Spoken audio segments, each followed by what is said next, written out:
Muchísimas gracias por la invitación al Congreso Venezolano de Gastroenterología. Mi nombre es Vincenzo Ronero, soy médico radiólogo y me ha dado la oportunidad de traerles hoy una conferencia o charla acerca de estas dos grandes técnicas que no son lo mismo, ni se utilizan de la misma manera, ni tienen las mismas indicaciones, específicamente tomografía y resonancia en el contexto de la evaluación del abdomen y la pelvis.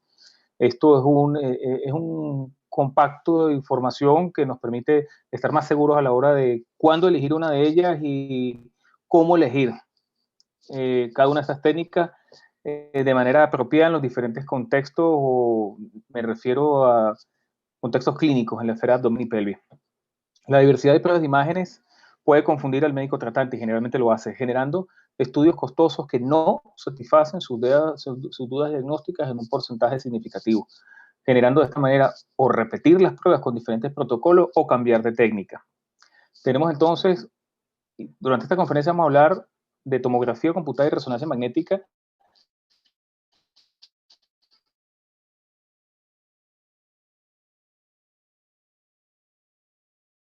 con respecto a su específica, usar de manera tangencial la técnica, pero conocer grandes realidades de cada una de ellas para poder definir su uso y los pros y los contras. ¿Ok? Tenemos entonces que tomografía computada es una técnica en la cual se expone el paciente a radiación ionizante, de manera de que un tubo de rayos X va a generar radiación en diferentes ángulos, y justamente esa información de cuando estos rayos pasan a través del paciente son tomadas por receptores. El número de receptores va a definir el número de cortes del tomógrafo, y bueno, dependiendo de la atenuación de cada uno de los tejidos que estuvieron en ese lugar específico de la topografía humana y cómo se comportó la absorción de ese rayo de radiación, el receptor va a decirte quién captó, por decirlo de algún modo, más rayos de radiación y quién menos. Y de esa manera, mediante un algoritmo, se hace una reconstrucción tridimensional tridimensional no. Inicialmente es una adquisición axial, la cual nos da la posibilidad de hacer reconstrucciones tanto multiplanares como tridimensionales del segmento a evaluar. ¿Ok? Posteriormente, estas imágenes se diferenciarán dependiendo de la atenuación de esos rayos X administrados. El estudio de tomografía computada son secciones transversales o axiales que permiten ser reconstruidas y se basan en la adquisición más o menos de radiación ionizante por los diferentes tejidos. Una de sus características, digamos, físicas es que genera una rata de información grande. ¿Ok? Y esa es una de las razones por las cuales en algunas ocasiones ustedes tendrán pacientes en los cuales se les sugiere una tomografía computada y les traen dos CDs, porque es tanta la información que no cabe en un solo DVD, mientras que resonancia magnética generalmente puede ser colapsada en un solo DVD. Tenemos entonces, ya lo conocen muy bien, pero para familiarizarnos, el equipo de tomografía computada es completamente distinto al de resonancia magnética. Nos damos cuenta que se pasa a través de una especie de anillo más que de un tubo. El gantry es un poco más amplio, el gantry es donde se acuesta el paciente, y también obviamente mucho más corto que el de resonancia magnética. Vemos aquí la imagen de cómo es ese tubo de rayos X y cómo va incidiendo sobre el paciente y los diferentes receptores que tenemos entonces de esa radiación generada. Importante entre la imagen del centro y la del más a la derecha es la diferencia entre la tomografía computada axial y la tomografía helicoidal, que es lo que se utiliza hoy en día. Por eso es que el término axial cada vez se usa menos, el TAC, y se abrevia con TC, que es tomografía computada. Nos damos cuenta que el axial se adquiría por niveles, y luego estos niveles, que daban por supuesto un movimiento escalonado a la mesa, se hacía una sumación de esos niveles y se sacaba la reconstrucción del estudio. Esto generaba adquisiciones mucho más lentas. Con la tomografía helicoidal es un movimiento continuo que no para, ¿ok? Se va haciendo sumación de niveles y obviamente esto nos ha traído como consecuencia estudios tan complejos como una cardiotomografía, en la cual tenemos que tener adquisiciones entre latido y latido, por decirlo de algún modo, en tiempos tan cortos, para que justamente ese artefacto de movimiento que genera el latido cardíaco no vaya a afectar su interpretación. La tomografía computada sabemos que trabaja con radiación ionizante, pero es importante saber qué es lo importante de esa radiación ionizante, qué tan, digamos, peligrosa es para el paciente. Según la Organización Mundial, antes que nada, quiero que sepan algo, la cantidad de radiación que se genera en un estudio de tomografía abdomen y pelvis en un barrido simple, bien sea con contraste o sin contraste, es de aproximadamente 10 milisieverts. ¿Ok? Según la Organización Mundial de la Salud, la radiación máxima permitida anualmente para los trabajadores en Estados Unidos es de 50 milisieverts. La dosis mínima anual de radiación unida al aumento de riesgo de enfermedad es de 100 milisieverts, 10 veces más que un barrido de tomografía simple. Las dosis que causan síntomas de envenenamiento por radiación recibida en un corto espacio de tiempo es de 400 milisieverts, mientras que el envenenamiento severo por radiación fatal en ocasiones alcanza a 2000 milisieverts y finalmente a 8000 cuando esta dosis de radiación es fatal, letal y no hay un tratamiento como tal para evitarlo. Rápidamente, para que estemos familiarizados con radiación de otros tipos de estudios para poder comparar y saber en dónde estamos en materia de radiación. La tomografía computada de abdomen y de pelvis en un barrido genera 10 milisieverts, mientras que 2 barridos, al menos en estudios dinámicos con contraste, generará 20. Ahora, la radiografía de abdomen simple, de abdomen superior, genera 8 milisieverts, mientras que pelvis genera 6 milisieverts. Nos damos cuenta de lo cercano que estamos a la tomografía computada y como muchas veces nosotros como médicos nos parece menos importante la radiación que generan estudios de radiología simple que la que genera tomografía. Así tenemos que una radiología de tórax, que es otro factor importante, quizás no aplicable en abdomen y pelvis, pero sí en tomografía de tórax, es de 0,1 milisieverts. La tomografía computada, específicamente hablando de la radiación que genera, la Comisión Internacional de Protección Radiológica ha generado una serie de principios de justificación de la radiación utilizada. Tenemos entonces que el objetivo principal de las exposiciones médicas es beneficiar al paciente ante todo, teniendo en cuenta el detrimento suplementario de la exposición a la radiación del personal ligado a la práctica médica, radiología y de otros individuos. Tenemos entonces que se aplicarán 3 niveles de justificación. En el primero de ellos se acepta que el uso de la radiación ionizante en medicina beneficia al paciente. Beneficia al paciente. El segundo nivel es que estos procedimientos mejorarán el diagnóstico o tratamiento y proporcionarán la información necesaria sobre los individuos expuestos. Y finalmente un tercer nivel que se aplica más en radioterapia, aunque también tiene uso en radiología, en imagenología, para no confundirnos con radiología convencional. Debería justificarse la aplicación del procedimiento a un paciente en particular. Es decir, debería estimarse que la aplicación respectiva traerá más beneficio que perjuicio. ¿Ok? Como se los dije, más en radioterapia que en imagenología. Sin embargo, puede ser extrapolado al uso de procesos dinámicos. Es decir, todas las tomografías con contraste necesitan 4 fases, un sin contraste, un arterial, un venoso y un tardío. No. ¿Ok? Por lo tanto, este principio también nos aplica a nosotros en imagenología. Hablamos de la OMS, hablamos de la Comisión Internacional de Protección Radiológica y ahora hablamos de los principios de ALARA. Los principios de ALARA lo único que tratan de decir es que la radiación empleada en los estudios de tomografía sea tan baja como razonablemente sea posible. Y justamente volvemos a lo mismo. Prevalece el diagnóstico, prevalece el beneficio del paciente de llegar a un diagnóstico más que la radiación utilizada. Sin embargo, debemos tratar de ajustarla de la manera más estrecha para disminuir la exposición a la misma. Recuerden que la radiación es el peor enemigo que tenemos, no nos deja solo nunca. Es decir, lo que absorbemos de radiación va a quedar con nosotros durante muchísimo tiempo, ¿ok? Por lo tanto va a ser sumatoria.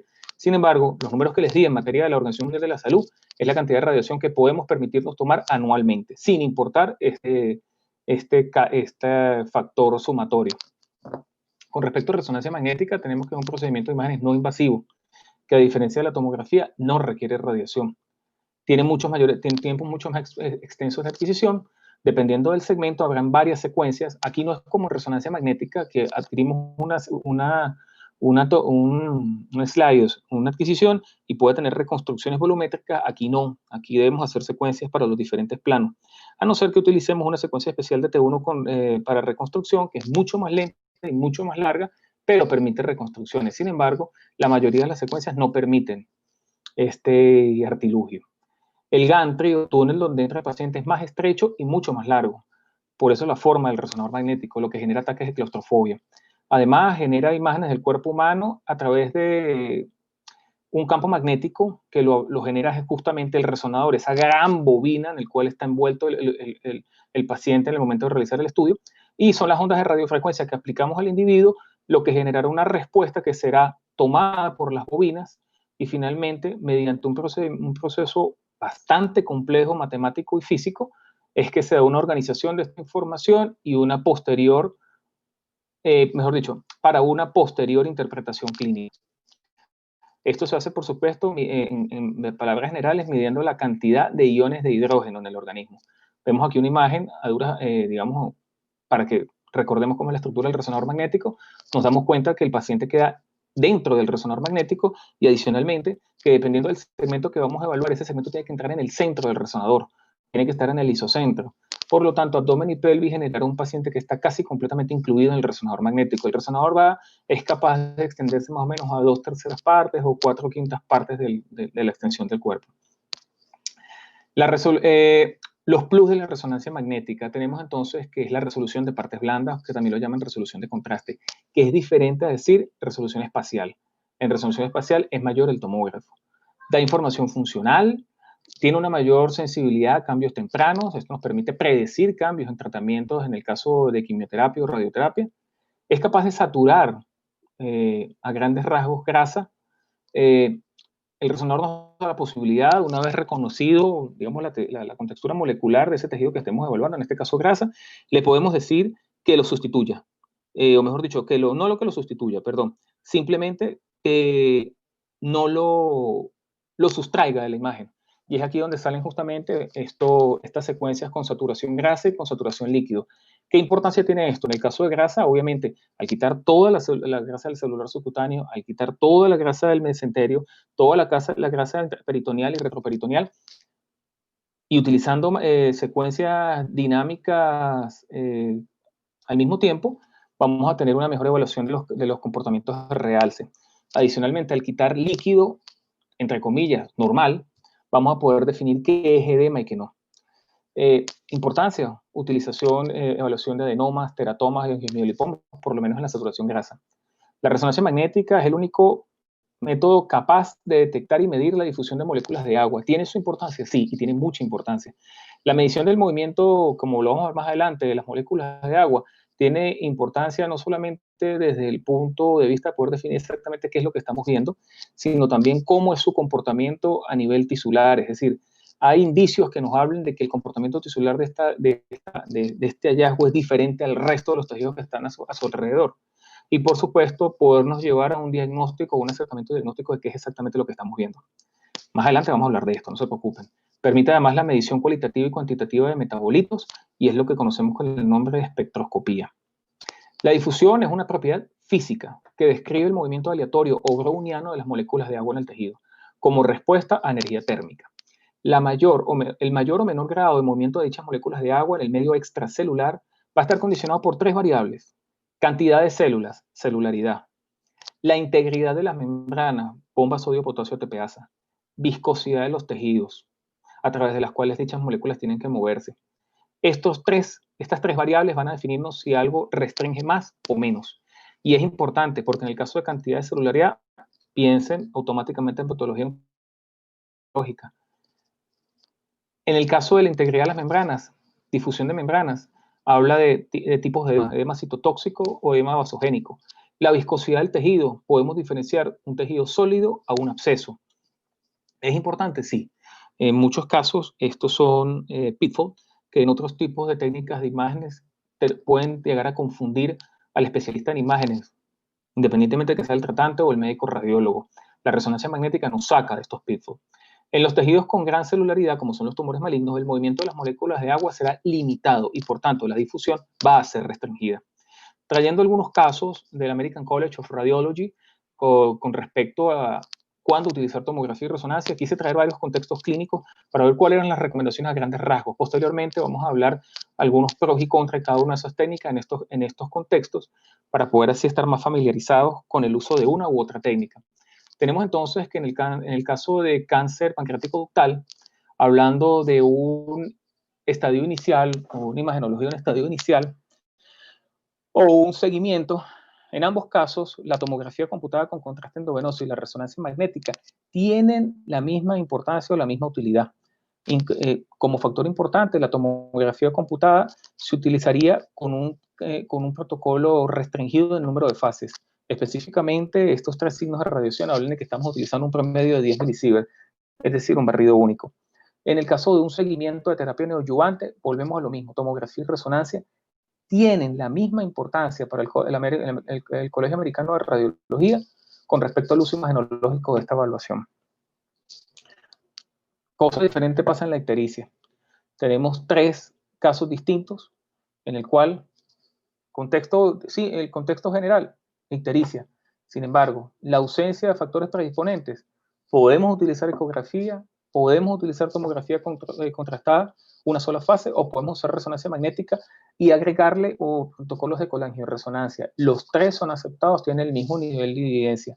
Sin embargo, en el caso de que haya una obstrucción mecánica, nos damos cuenta que el eco es desplazado, sigue siendo aceptado, pero es desplazado, subiendo la tomografía computada y la resonancia magnética con o sin contraste, adherida a una técnica de reconstrucción de vía biliar intra y extrahepática por resonancia magnética.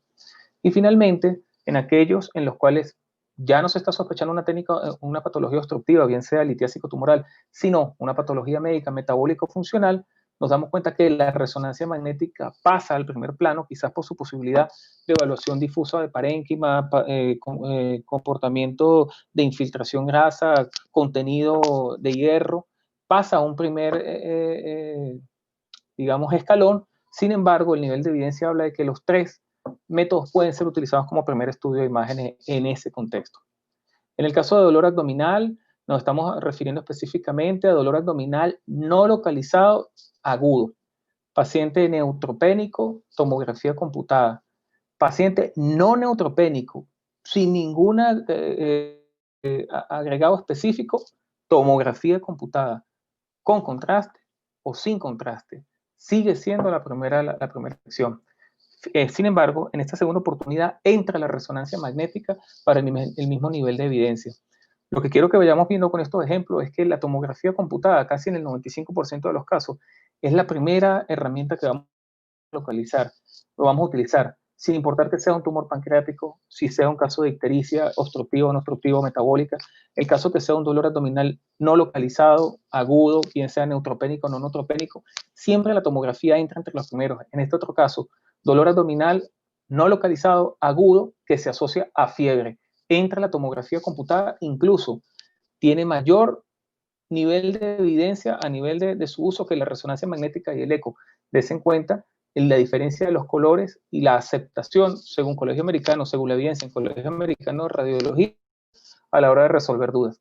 Igualmente nos ocurre aquí, paciente postoperado, tomografía computada de primer lugar. Más adelante vamos a ver un artículo sobre esto que también es bastante interesante. Con respecto a dolores en cuadrante inferior izquierdo, llámese diverticulitis, conseguimos a la tomografía computada de primero, bien sea en el primer estudio o en la evaluación de complicaciones. ¿Dónde nos salimos? ¿Dónde estamos por fuera de esta regla? Bueno, evaluación de estadificación local o de patología local de recto. En este caso, resonancia magnética está por encima de tomografía, incluso ecografía local, ecografía transrectal está por encima de tomografía. ¿Es esto importante? Sí, porque empezamos a encontrarnos excepciones. La excepción de la patología local en recto, sin llegar a ser tumoral, podemos estar hablando de patología fistulizante. Resonancia magnética ha comprobado ser mucho mejor que tomografía computada. Tenemos entonces en la evaluación de metástasis hepáticas tres escenarios distintos. Sospecha de metástasis hepáticas como primer estudio, sospecha de metástasis hepáticas como seguimiento y evaluación preoperatoria de las metástasis hepáticas. En el primer caso, tomografía computada siempre va a ser el estudio de elección. Sin embargo, en el caso de seguimiento, tiene un poquito mayor nivel de evidencia el uso de tomografía computada en una fase única que resonancia magnética. ¿Dónde viene el cambio? En la evaluación prequirúrgica de lesiones hepáticas o metastectomía, la resonancia magnética tiene discretamente una mayor aceptación, la resonancia magnética tiene un pequeño mayor nivel de aceptación que la tomografía computada con contraste endovenoso, sin embargo es mínimo. Es decir, el uso de una o de otra sería aceptado. En este trabajo nos hablan de las indicaciones de resonancia magnética en body, se incluye únicamente patología abdominal y renal, se excluye el resto de la patología extraperitoneal y se excluye la patología ginecológica y se sacan estas conclusiones. La resonancia magnética es una herramienta diagnóstica útil y no invasiva para la detección de concentración de hierro hepático, para corregir diagnósticos erróneos o dudosos de pseudolesiones que se hicieron en tomografía y resonancia, en la evaluación de estatosis focal, para ayudar en la detección y caracterización de lesiones focales en pacientes sanos y específicamente en el hígado cirrótico. La colangioresonancia es excelente para identificar la presencia y el nivel de la obstrucción biliar en la invasión maligna y también en la litiásica. La resonancia magnética es la modalidad de primera elección para la evaluación suprarrenal en imágenes médicas contemporáneas.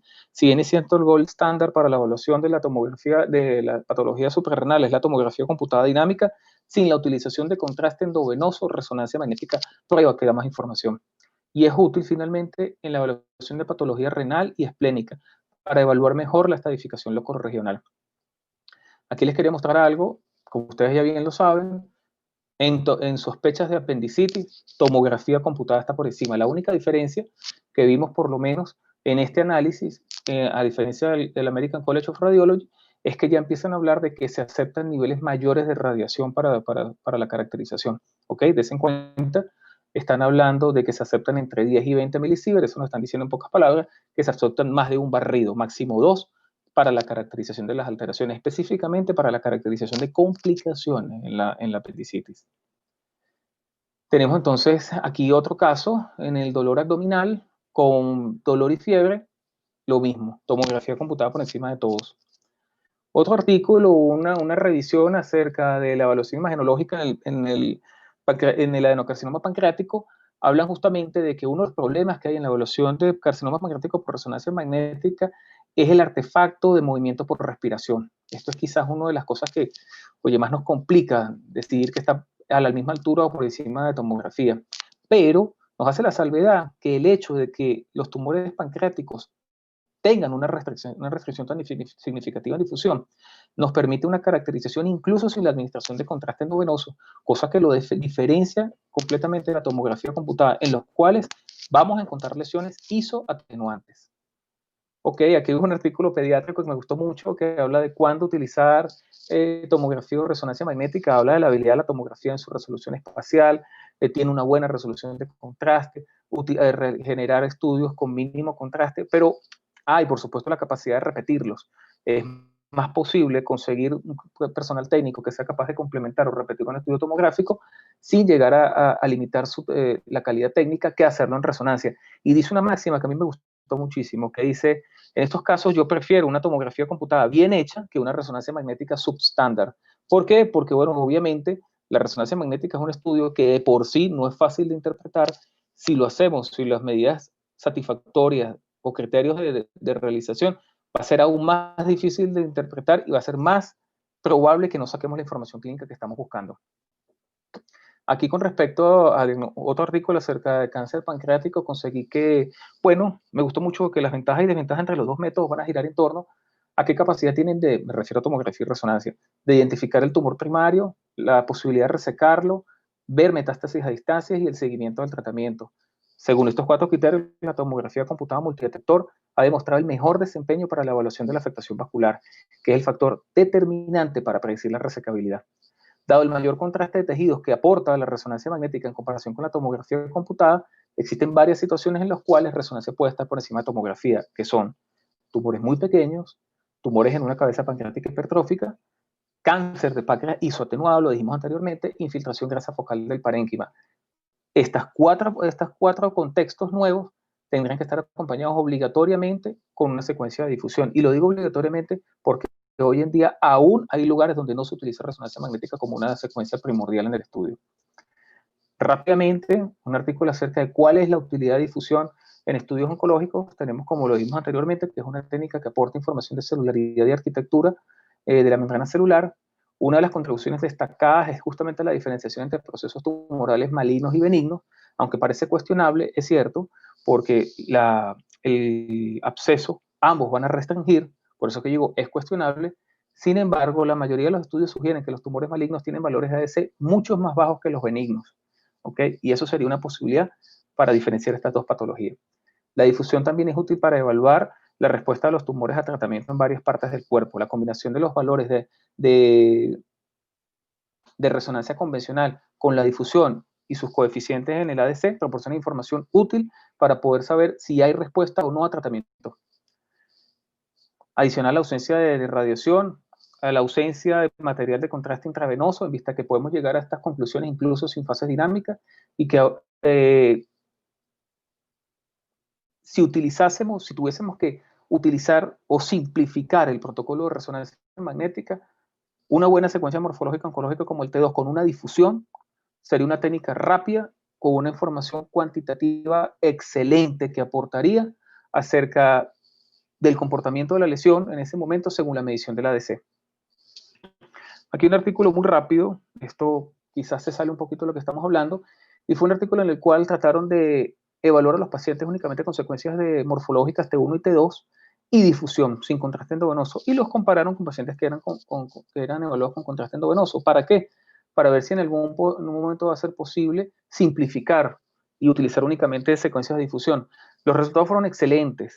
Esto es un paciente donde se ve el comportamiento en difusión del asa comprometida, ileocólica, y la restricción perfectamente visible sin la administración de contraste endovenosa en una secuencia que lo que duró fueron 2 minutos y medio.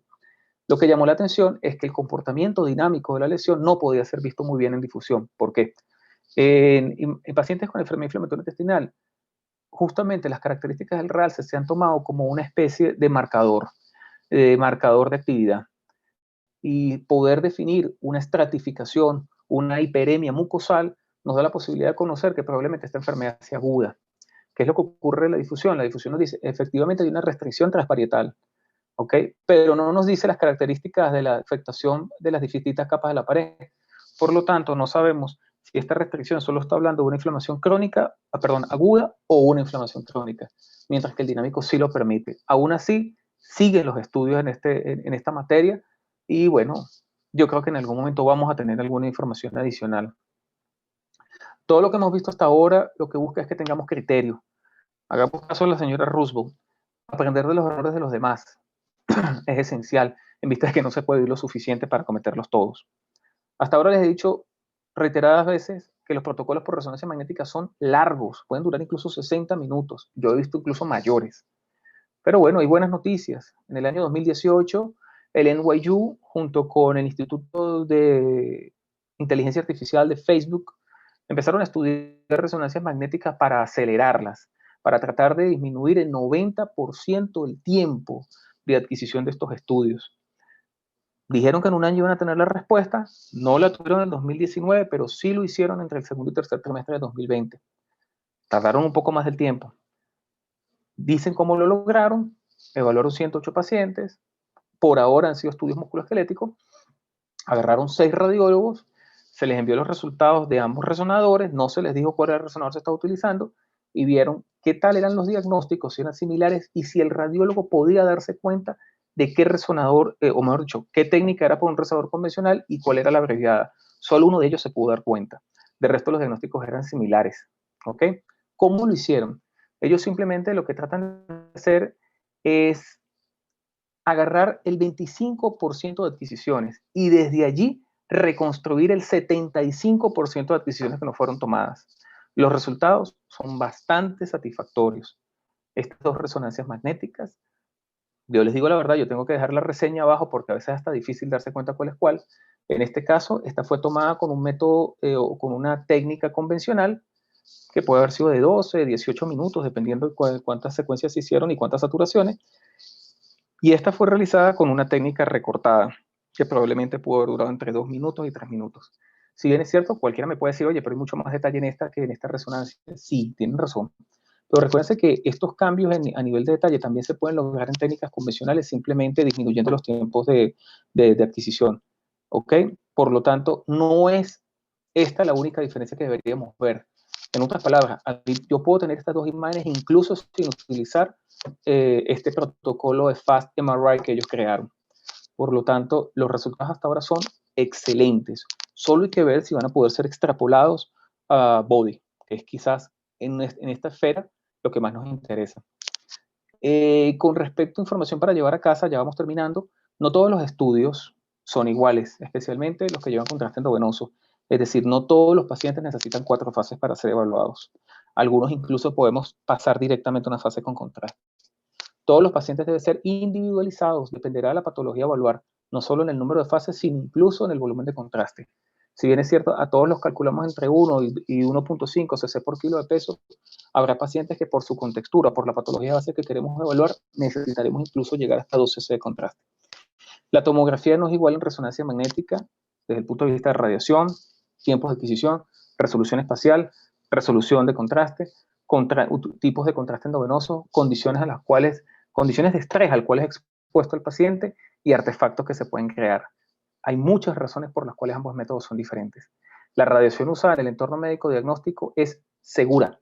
Antes que todo, es segura. Y en ellas pesan criterios muy fuertes, como bien los dijimos, los criterios ALARA, los de la Comisión Internacional de Protección Radiológica y incluso la OMS. La radiación del tomógrafo es segura. Cada vez los avances médicos nos empujan a familiarizarnos con resonancia magnética y hacerlo una herramienta eficiente, más que eficaz, o mejor dicho, más que eficiente, efectiva, entendiéndose la palabra efectiva como un promedio entre eficiente y eficaz. ¿Y por qué digo eficiente? Porque muy probablemente con estas nuevas técnicas que se están proponiendo en inteligencia artificial, van a abaratar los costos de resonancia magnética y cada vez ser más posible realizarlas. Todos los estudios aportan información valiosa. La resonancia magnética aporta información anatómica y funcional, incluso sin la administración de contraste endovenoso. La resonancia magnética en la mayoría de la patología abdominal y pélvica no es un método de evaluación inicial cuestionable. Bien sabemos que cuando se conoce patología, en el caso del recto, en caso de útero, podemos ir directamente a una resonancia magnética sin temor a equivocarnos. Incluso se ha dicho que en la estadificación local y a distancia se podría usar una resonancia magnética de abdomen y pelvis y una tomografía de tórax, disminuyendo de esta manera la cantidad de radiación al cual el paciente es expuesto. La evaluación por imágenes no sigue un sentido ascendente, no es eco, después tomografía, después resonancia, no. Esta escalera puede subir y bajar, dependiendo de qué información queremos obtener de la lesión y, por supuesto, qué características tiene el paciente que nos ha llevado a hacer estos movimientos entre las diferentes técnicas. En resonancia magnética es necesario un personal altamente entrenado para la realización e interpretación de sus estudios, especialmente en casos problemas. Y quizás esto es una de las características de resonancia magnética que muchas veces nos da miedo apoyarnos en ella, porque justamente contar con unidades donde hay una casuística y una experticia en resonancia magnética quizás tan fuerte como la hay en tomografía en la mayoría de los centros grandes en nuestro país, es lo que muchas veces nos puede decantar por tomografía. Con respecto a tomografía computada, ¿cuándo usarla? Evaluación de trauma, evaluación de complicaciones postoperatorias, seguimiento de paciente oncológico, evaluación vascular, evaluación de patología obstructiva urinaria, contraindicaciones y efectos adversos, radiación ionizante, nefropatía ligada a contraste, reacciones alérgicas. Les voy a decir algo, la nefropatía ligada a contraste es algo bastante extraño, ¿ya? Incluso si nosotros nos manejamos por las tasas de creatinina y la tasa de filtración glomerular corregida, es muy difícil ver una nefropatía ligada a contraste en tomografía. Se los digo con toda la sinceridad del mundo. Reacciones alérgicas, nuevamente, un perro verde, son raras. 0,6% de los pacientes las desarrollan y las graves se pueden ver en 0,04% de los pacientes. Esto no es común. Tirotoxicosis, pacientes que tienen patología tiroidea activa, pacientes, mejor dicho, sintomática, hipertiroidismo sintomático, expuestos al contraste endovenoso, no es una condición sine qua non, pero tiene mayor posibilidad de presentar tirotoxicosis. Igualmente metformina. Pacientes recibiendo metformina que tengan tasas de filtración glomerular por debajo de 60 están en mayor posibilidad 2 a 3 veces de desarrollar después de una falla renal acidosis láctica. Sin embargo, no son condiciones sine qua non. Con respecto a resonancia magnética, ¿para qué utilizarla? Lesión hepática focal, evaluación. Evaluación de infección hepática, absceso versus lesión focal dudosa sólida. Enfermedad inflamatoria intestinal. Los que me conocen saben que a mí en este punto me gusta mucho tomografía, porque una cosa es el deber ser y otra cosa es la práctica. Yo realmente me he sentido mucho mejor utilizando tomografía computada por las características del paciente que evalúo, la edad que tiene el paciente, la capacidad que tiene de estar tranquilo durante el estudio, de soportar el nivel de estrés del estudio. Sin embargo, la resonancia magnética tiene un peso importante en el diagnóstico de patología en enfermedad inflamatoria intestinal, sobre todo en patología pélvica, perianal fistulosa. En la evaluación de enfermedad hepática difusa, patología biliar y, como dijimos anteriormente, casos especiales, recto, útero, próstata, páncreas y fístula. Disculpen que vaya un poco rápido. Con respecto a las contraindicaciones, pacientes que tienen un dispositivo eléctrico cardíaco marcapasos, realmente esto no es una gran contraindicación, simplemente se le llama al personal técnico, los cuales van a detener el marcapaso antes de realizar el estudio y posteriormente le van a volver a echar a andar. Implantes neuroestimuladores pesan sobre todo para el área de neuroimágenes. Fragmentos metálicos cercanos a órganos vitales de grandes vasos. ¿Por qué? porque los pueden calentar e incluso pueden tratar de traccionarlos. Para la evaluación de eclipses y aneurismas. Un bono en esta presentación, que quizás es una de las cosas más importantes porque nos llama la atención, pero no conseguimos todo lo que queremos saber en un solo sitio, y es en el embarazo. ¿Cómo está la tomografía y la resonancia en el embarazo? La Asociación Estadounidense de Obstetras y Ginecólogos afirman que la exposición a un único procedimiento diagnóstico con una dosis estimada para el embrión de menos de 50 milisieverts no se asocia a anomalías fetales. 50 milisieverts. Escanear la cabeza o las extremidades de la mujer embarazada no tiene prácticamente efecto sobre el feto. Angiotomografía pulmonar, sospecha de embolia pulmonar, especialmente en la embarazada, puede realizarse de forma segura. La radiación no afectará al feto. La tomografía computada de abdomen y pelvis se recomienda en pacientes embarazadas solo en situaciones en las cuales su diagnóstico correcto es de vital importancia. Traumatismo fetal, traumatismo de la madre, litiasis ureterales asociadas en ese momento a dolor o fiebre, ojo, asociadas a dolor o fiebre. Y por supuesto en los que las técnicas de imagen no ionizantes como la resonancia magnética o el eco no lograron dar con un diagnóstico.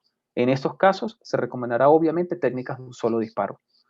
Muchísimas gracias, espero que haya sido de gran uso esta charla, y bueno, pudimos darnos cuenta que en esas últimas diapositivas logramos, digamos, colapsar o englobar el sentido de esta charla, que es cuándo utilizar tomografía y resonancia en abdomen y pelvis y cómo elegir cada una de sus técnicas. Muchísimas gracias una vez más.